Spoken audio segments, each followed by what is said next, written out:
Hi, in this video I will show that the phase space probability density function that was derived using the entropy derivation is also responsible for entropy maximization.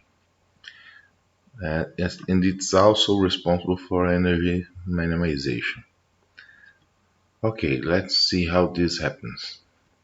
We may define our entropy as a functional of the joint phase space probability density function, this function here,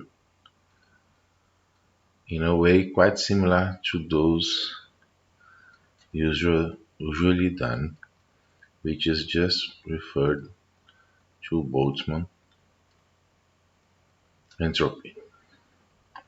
So if we do that and we use two constraints, we assume, we impose indeed, that this function must give for the square momentum this term like this. This term is well known in the literature. It is the Weizsäcker term, and also the fact that this distribution function must give the quantum mechanical marginal distribution function over configuration space. Well, if we assume these expressions, the function of for the entropy and the two constraints, we arrive easily at an entropy that is maximal. But we show that it is maximal only if this F has exactly the appearance that we have already derived. This can be done easily by the usual method of finding an extremum.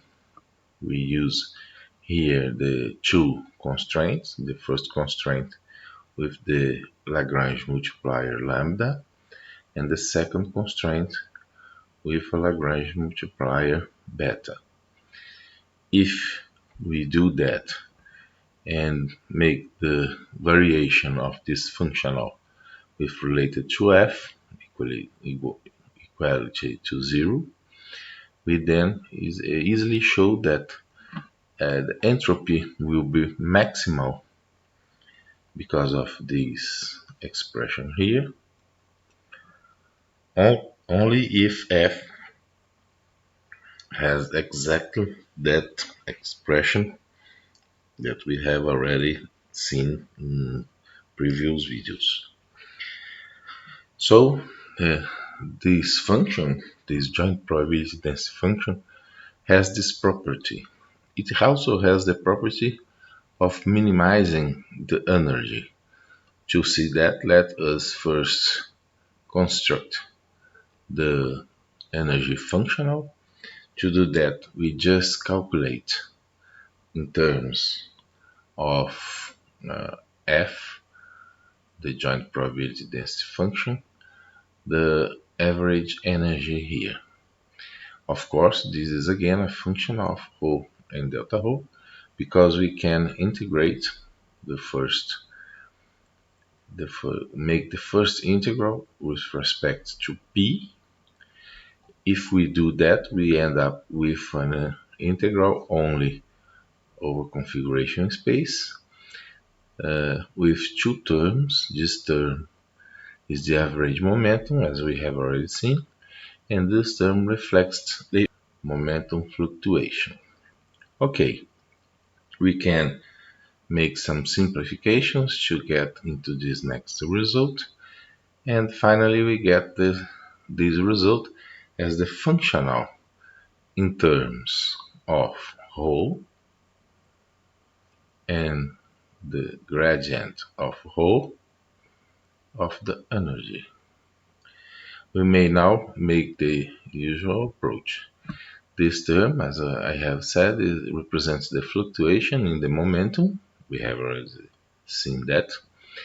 And it is also the quantum potential in bombs approach. So this derivation and others related to the entropy derivation shows unequivocally that the quantum potential is related to fluctuations in the momentum variable. Okay, turning now again to this expression, we can now make the variations of the energy with respect to rho and the gradient of rho, and this, as we will show, gives us the Schrödinger equation. So let's see how this can be done. The variation with respect to rho and delta rho can be written this way. This is a Lagrange multiplier again. The constraint here is the normalization of the density probability function, and this gives this last equation here. If we put in this last equation these two definitions, which is the ones that we have already used before, we then get the following equation. This equation, again, is the one that we always find when making our derivations. We know that this equation is, if we write this rho as psi asterisk psi, this equation is equivalent to the Schrödinger equation. So we can also say that this method shows a way to derive the Schrödinger equation using the entropy as defined before. Particularly, I don't like this approach as a derivation because we use here, let me show you, we use here some result that I think may be considered to force our hand toward the results. So I prefer to understand this approach as just showing that this entropy is maximized if this probability density function over phase space is the one that we have already found. But some of you may think that this is a good derivation of the Schrödinger equation by maximization that entropy and minimization the energy. Of course, we can now try to find some real values for the entropy, and to do that, as usual, we will uh, try to get them from a Maple program. So let's turn to our Maple program, which is here. I will call the orthogonal polynomials. I need this to use here for the definition of the probability amplitude for the harmonic oscillator. So we can define the same elements. I made here a simplification of the logarithm of this function to make it easier for Maple to calculate the results. If we do that, we can ask Maple to calculate these results. It takes some time. I will ask it to calculate only the ground state. The other states I left here as already calculated because the expressions are very complicated and Maple will take some time to calculate them. So, as you may see, looking at these results here, while we await for the results of the ground state. We have here an entropy that's getting lower and lower as we move from the ground state to higher excited states.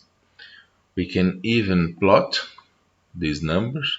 The result for the ground state is here, which is here also, and we can plot the entropy with respect to the quantum number n, and this will give this graphic here.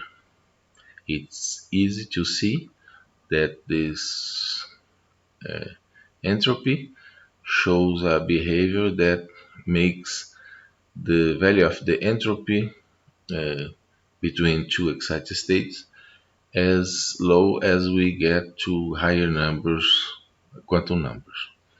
We can also make the same calculations for the hydrogen probability amplitudes. This is why we calculate it. Here I have made the same simplification for the logarithm of the function f, and here I calculate the entropy as obviously a six-dimensional integral. This of course is very difficult to calculate even for Maple. I won't make Maple to calculate, it will take too many time. So I just present here to show the fact that for the ground state, the entropy is the maximum available, and for the first excited state, we have a lower value. So this shows in terms of numbers that we are within a situation of maximization of the entropy. In the next video, I will proceed to make the stochastic derivation of the Schrödinger equation, because up to this point we have found that the entropy derivation shows that we must have within quantum mechanics, within the formalism of quantum mechanics, the notion of fluctuations. But now we must consider the possibility at this point that these fluctuations are related to random behavior. This will be done in the next videos, which will refer to the stochastic derivation. Thanks for watching.